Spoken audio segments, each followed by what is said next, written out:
Galapagos, the Galapagos we're talking about is not really a place, it's more of a state of mind, and for us it's to do with reconnecting with the imagination. We call it the Imaginatus in the show as the means by which nature is connected to humans. We need our imagination more than ever, and so that's why in a way the imagination is actually the force in our piece. But also for artists, that's all you've really got. You've got imagination, and then you've got the craft of expressing that. It grew really out of a child that I met. I was in Indonesia on, I think, one of the highest piles of garbage in the world, and I met this girl who was 7 years old who had an electric guitar that wasn't plugged in because she didn't have electricity, and she used to play it. And I just fell in love with her, and she was so funny, and she was very like our Juno. I think it's easier to be afraid than it is to be hopeful, actually. And you can't necessarily, one person can't change the whole world, but one person can bring some joy to their small corner and make that corner a little bit brighter. Juno, this is just fear, kid. It's just fear. The arts are one of the best places for taking impossible things and putting them together. That's what stories are, really, taking things that haven't really happened and letting an audience experience that. The beautiful thing about the arts is you're not solving problems, but you're playing with problems. Deliberately we use those words because humanity's got itself into a tangle. It's not that it doesn't know what to do. It does know what to do, but isn't doing it. And when we get in a tangle like that of our own making, the harder we try and solve it, the tighter the tangle gets.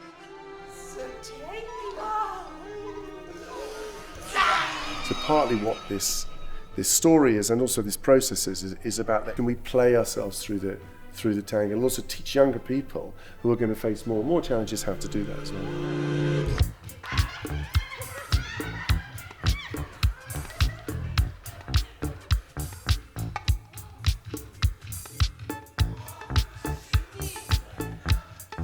Very youthful abandon.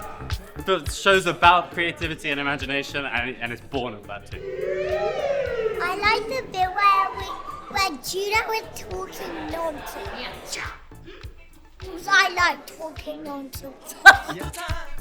It's been a very rich experience. It has genuinely felt like we have been on an arc. It's actually great to be making work with friends and like David. It's rare and it's a beautiful thing. And someone described this, they were talking about it yesterday, and they said, we call this a family show, and it begins with the fact that this is a family.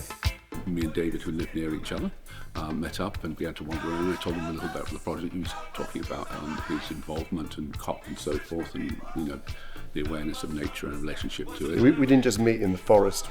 We've worked together. Yes.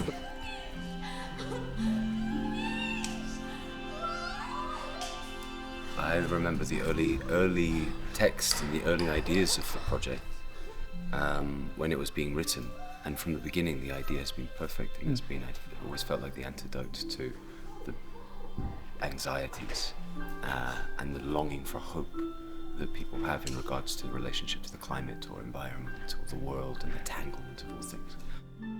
Sometimes it's been stormy, sometimes it's been tranquil.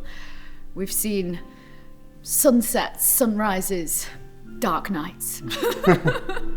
So yeah, it's been amazing. It's been incredibly, especially to be doing this piece at this time. It's become kind of ever more relevant each day.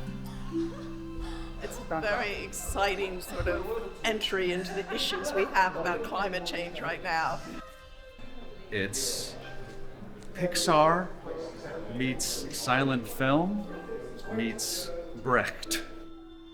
We've got this growing mission called Juno's Arc, which is a series of workshop experiences, really. The idea is kind of come to the show, stay for the weekend. The idea is that the show is a doorway into a way of exploring the imagination. It's almost like it's your ticket to Galapagos. And so I think the workshop element of this, although it's in its infancy, is growing. But the project's already taking place as a community project in Macau, in Malaysia, in Canada. It's going to Brazil, India. And so it's spreading. And also, although we do have a lot of intention in it, we're also letting it grow.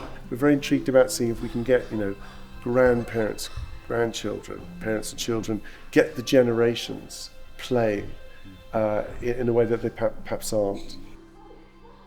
One of the aspects of Galapagos is that we are all in this together. We're going to have to dream together, we're going to have to make together, we're going to have to imagine together. And so I'm very happy and lucky to do that.